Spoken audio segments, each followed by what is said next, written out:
Kapag nagkataon ay baka maka-jackpot itong Magnolia dito sa darating na draft dahil mukhang ang tina-target nilang makuha ay itong si RJ Abarientos.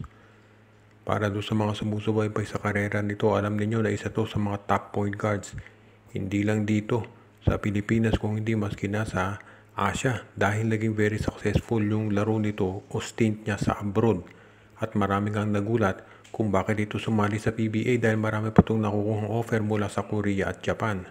Ganun pa man, dahil sumali na ito si RJ Abarientos na pamangkin ito si legendary Johnny Abarientos ay gusto na nito kunin ng Magnolia Chicken Templados at ang plano nila ay paakyat o umakyat dito sa draft ranking o di kaya naman ay mag-trade para makuha ito. Marami kasing naniniwala na itong si RJ Abarientos ay magiging isa dun sa mga top draft picks.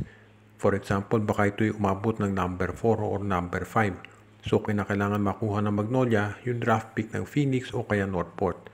Kung usapan lamang, mas madaling makuha siyempre ang Northport dahil yan ay palaging nakikipag-trade dito sa SMC. Yung sa Phoenix naman, medyo mabigat siyempre hihilingin niyang kapalit pero pwedeng i-offer ng Magnolia itong si Paul Lee o kaya si Gio Halalon o kaya si Calvin Abueva.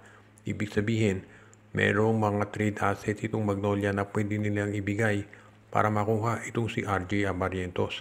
Kung skill set ang pag-uusapan, masasabi natin na hindi malulugi Magnolia dito kung sakaling kunin nila. Kaya maraming naniniwala na itong si RJ Abarientos talaga ang magiging susi dito sa Magnolia para sila ay makaabot na doon sa kanilang matagal na hinihintay na manalo ng kampyonato.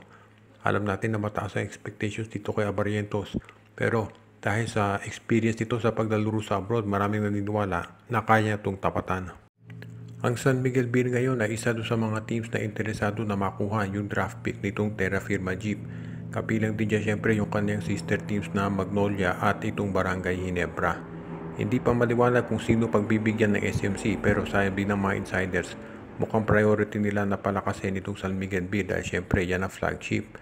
So sa ngayon ang tanong ay kung sino ang posibleng kunin ng San Miguel in case nga na maibigay sa kanila yung draft pick ng Terra Firma.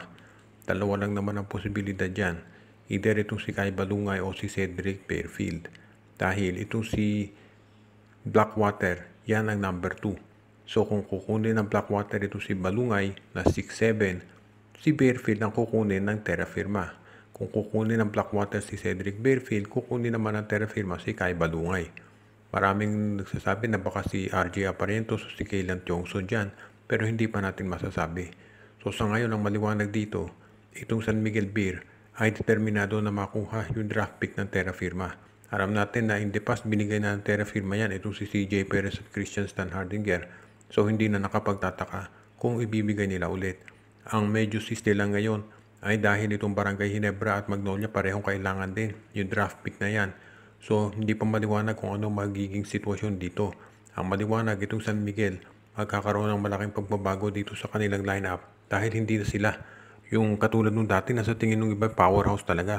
Dahil natalo sila dito sa Meralco Bulls, nakita na ng ibang teams yung weakness ng San Miguel pagdating sa big men as a point guard.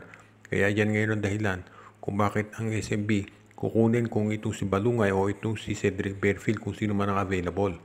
At ang magiging trade asset ng San Miguel ay itong si Vic Manuel, Simon Enciso, si Chris Ross, si Terence Romeo, at itong si Jeron Ting. At huwag na tayong magulat kung iba pang players ay isama ng San Miguel sa trading block.